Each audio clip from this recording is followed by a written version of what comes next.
Olá, esse é o Informe Blumenau Entrevista, que hoje conversa com o ex-ministro da Justiça, ex-advogado-geral da União, o advogado José Eduardo Cardoso, que também foi o advogado de defesa da ex-presidente Dilma durante o processo de impeachment. Ministro, obrigado pela deferência com a gente aqui. Eu que agradeço, é um prazer estar com você. Bom, o ministro esteve aqui na nossa região, primeiro por uma palestra no Instituto Federal de Gaspar e depois para uma palestra na Universidade Regional de Blumenau, onde a gente gravou essa entrevista. Ministro, vamos falar um pouquinho sobre o processo de impeachment e o que aconteceu depois dele. Nós estamos aí batendo praticamente 3 anos do ápice da decisão final. Qual é a sua avaliação de tudo que aconteceu depois com o país depois do impeachment? Olha, eu me lembro do momento em que eu fazia a defesa da presidenta Dilma Rousseff, eu cheguei a fazer uma análise que acho que precisa ser rememorada. Porque o processo de impeachment é um processo jurídico-político. Para que você possa afastar um presidente, tem que ter certos pressupostos jurídicos, ou seja, a ocorrência materializada de crime de responsabilidade. A partir daí, você tem uma avaliação política se o presidente deve ficar ou não. O que eu dizia é que não havia indícios mínimos de crime de responsabilidade, porque as acusações que eram feitas contra Dilma Rousseff eram atos que todos os governos anteriores haviam praticado, então, portanto, tidos como lícitos, né? E, de repente, se muda a orientação, o entendimento, passa a dizer que é ilícito. E aí, você quer aplicar retroativamente para o passado uma pena sem sentido. Então, nós demonstrávamos isso e eu dizia, olha, o que vai acontecer, a nosso ver, é preocupante, porque o processo de impeachment é sempre traumático. Há um constitucionalista norte-americano que fala que o impeachment no presidencialismo equivale a um terremoto. Agora, o que existe agora é um terremoto sem causa, um terremoto em que a terra treme e eu não consigo identificar a razão, na medida em que eu não tenho crime de responsabilidade. Então, o que vai acontecer, possivelmente, é o choque de instituições, a desestabilização do país e a não normalidade democrática. Eu afirmei que era um golpe parlamentar e que o Brasil não poderia ficar fora de soluções democráticas. Muito bem. A partir daí, o que se viu? Se viu que o terremoto, o impeachment de Dilma Rousseff, gerou um desequilíbrio profundo das instituições. O governo Michel Temer, formado por um conjunto de pessoas hoje totalmente incriminadas em atos de corrupção, em situações gravíssimas. E note-se, Dilma Rousseff não foi afastada por ato de corrupção, mas por questões meramente técnicas de manejamento orçamentário. Esse governo, pura e simplesmente, ficou ensanduichado entre as instituições não souberam mais se enquadrar, então nós tivemos confrontos entre o Executivo e o Ministério Público, entre o Ministério Público e o Judiciário, entre o Judiciário e o Legislativo, entre o Legislativo e o Ministério Público, entre o Legislativo e o Executivo. Ou seja, a situação institucional não parou em pé.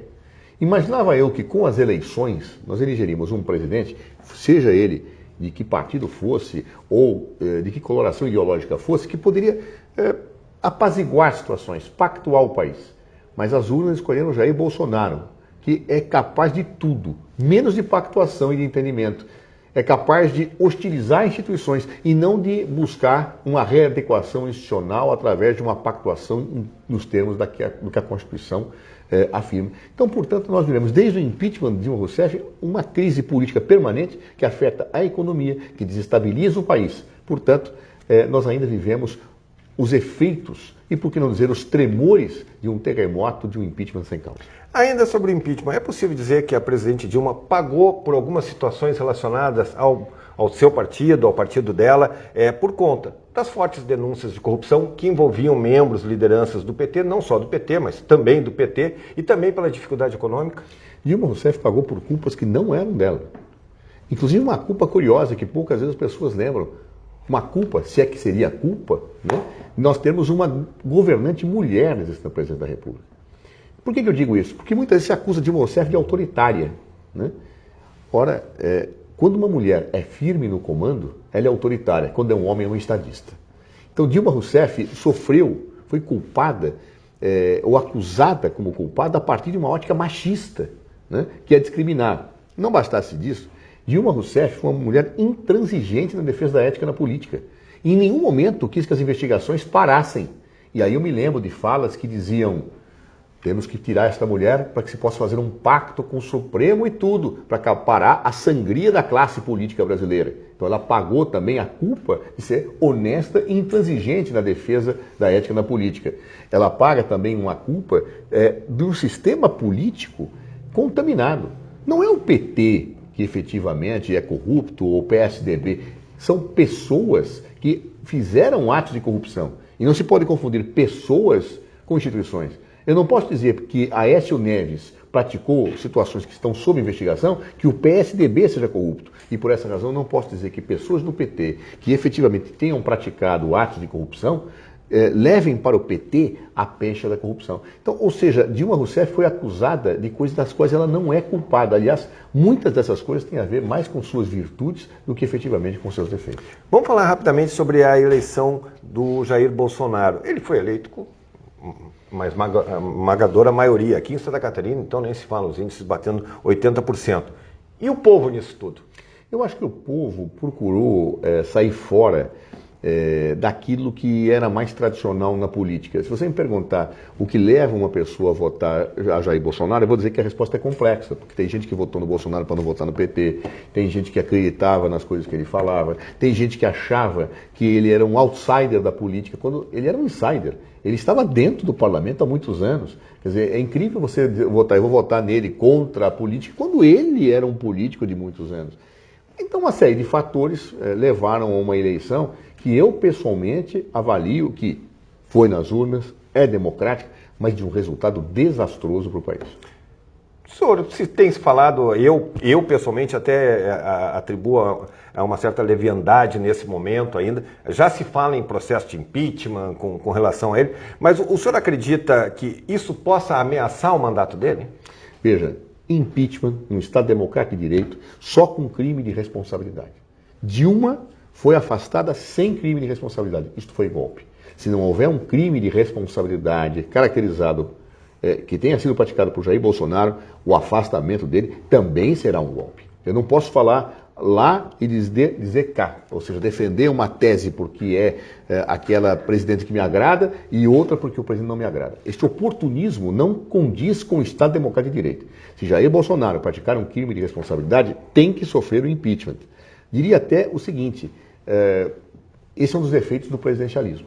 Eu tenho um presidente que não consegue acertar a mão, que não consegue governar, inclusive com atos tresloucados no exercício da presidência, mas isto não é crime de responsabilidade. E aí a responsabilidade dele é política e os eleitores que elegeram Jair Bolsonaro têm que refletir para que no futuro situações dessas não se repitam. Agora, se ele praticar um crime de responsabilidade, eu acho que aí sim é possível falar assim impeachment. Suas palestras aqui no Vale do Itajaí falaram sobre a crise no Estado de Direito. O que o senhor quer dizer? Tem a ver com essa nossa introdução, nossa conversa introdutória aqui? Sim. Na verdade, o Brasil se tornou um dos grandes laboratórios mundiais da crise do Estado de Direito, para nossa tristeza. Agora, é uma crise do modelo, agudizada no Brasil, pelas nossas circunstâncias, pelas nossas características. Mas onde você for olhar no mundo, os pilares do Estado de Direito estão em crise. Está em crise a democracia representativa, está em crise a separação de poderes, está em crise a soberania nacional, onde a globalização coloca em xeque os chamados Estados nacionais. Eu tenho um conjunto de situações que coloca mundialmente em crise o Estado Democrático de Direito, um modelo que nasceu na história no final do século XVIII, com a seguir da Revolução Francesa e com a Constituição norte-americana. Então, portanto, eu tenho uma crise mundial de um modelo, mas que no Brasil é profundamente radicalizado. As grandes lideranças do Partido dos Trabalhadores estão presos. O ex-presidente Lula, José Dirceu, Antônio Palocci. Como é que o senhor avalia essas prisões? São prisões injustas? Olha, eu diria a você que nós temos que olhar caso a caso. No que diz respeito ao presidente Luiz Inácio Lula da Silva, que eu examinei o processo com muito vigor, não há prova nenhuma para a prisão de Lula. É estarrecedor. Né? Eu já não diria o mesmo do Palocci, por exemplo, né? Onde eu acho que ali tem um conjunto de situações que mostram... Mas esse conjunto de situações não levaria ao ex-presidente Lula? Não, não necessariamente. Para que eu tenha prova para condenar alguém, eu tenho que ter prova do ato da pessoa, especificamente. E não há nada que aponte, a não ser convicções, Né? Aliás, eu vi um procurador que parece que falava que julgava por convicções, não por provas. Eu não sei em que Estado de Direito ele vive. Não, no meu Estado de Direito tem que ter prova, não convicções. Senão tem o arbítrio, tem a perseguição ideológica. Não é? Se eu tenho convicção que é inocente, apesar das provas, eu sou inocente. O que é isso? Não, se eu tenho convicção de culpa, mas não tenho provas, eu condeno. O que é isso?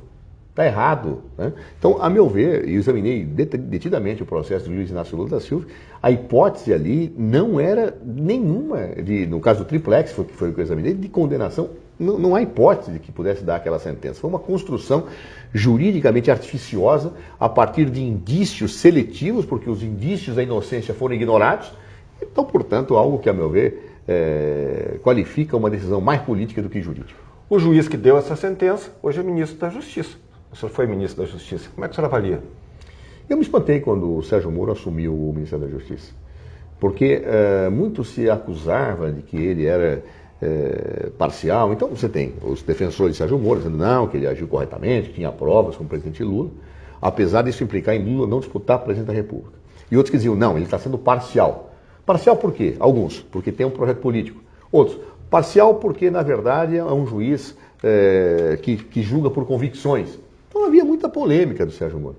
Por isso que eu imaginava que, diante dessa polêmica, ele jamais aceitaria um cargo de ministro no governo eleito a partir de uma decisão que afastou aquele que talvez fosse eleito se fosse disputar com Jair Bolsonaro. Porque se Lula ganhasse a eleição, se Lula disputasse a eleição, ele ganharia. Acho eu, as pesquisas mostravam isso. E, portanto, ele foi participar do governo de um ministro que, como juiz, ele tomou uma decisão que influenciou no resultado. Eu achei isso, fiquei espantado com isso, eu não imaginava que isso fosse acontecer. Ministro, para encerrar, o que vai ser do PT, do Partido dos Trabalhadores? A última eleição, o partido encolheu mais uma vez, tem eleição municipal chegando aí para o ano que vem, há uma expectativa também de um desempenho abaixo do esperado. Qual é a sua avaliação, qual é o futuro do Partido dos Trabalhadores e ampliando um pouquinho, da esquerda no Brasil? Se você observar objetivamente, o PT não foi tão mal quanto outros partidos em outras eleições. Sem dúvida. E comparando pega com os o PSDB, por exemplo, que foi um dos capitães do processo de impeachment, que foi destruído, destroçado, não é? Inclusive com o seu presidente nacional, Aécio Neves, que era puxava o processo de impeachment da defesa da moralidade, submetido a um conjunto de situações que o leva hoje a fazer um artigo falando de perseguição. Né? Veja a ironia da história. Né? Muito irônico isso, muito irônico. Mas seja como for, o PT foi para o segundo turno com o Fernando Haddad. O PT fez uma belíssima bancada de deputados federais, o que mostra a força do PT. Mesmo tentando se carimbar ideologicamente uma injustiça no PT, o PT, a corrupção começou no Brasil com o PT, o que é isso? Olha a realidade brasileira. A corrupção existe estruturalmente no Brasil desde Cabral. Cabral não ministro, Cabral navegador. Mas ele deu uma... Ou seja, esta situação toda que estava colocada, vamos ser sinceros, ela é estrutural da política brasileira. E nossos adversários, dentre os quais o Aécio, souberam aproveitar muito bem para tentar carimbar em nós a pecha de corrupção. Se algumas pessoas do PT delinquiram, que paguem a pena. Não é justo tratar-se como corrupta uma instituição que tem um papel, uma história de serviços ao país. Discorde lá, há quem acha que o PT está errado, tudo bem. Agora, o papel que o PT tem na institucionalidade política brasileira é inegável do ponto de vista histórico. Portanto, eu acho que o PT deve olhar essa realidade, deve afirmar os seus acertos, deve corrigir eventuais equívocos, porque terá um papel muito importante na conjuntura brasileira daqui para frente, como sempre teve desde a sua fundação em 1980. Ministro José Eduardo Cardoso, obrigado por esse bate-papo aqui. Uma honra estar com você aqui. Maravilha. Obrigado. Eu quero fazer um agradecimento especial também a João Pedro Sansão, suplente de vereador em Gaspar, que viabilizou essa entrevista para a gente. Um grande abraço, até a próxima.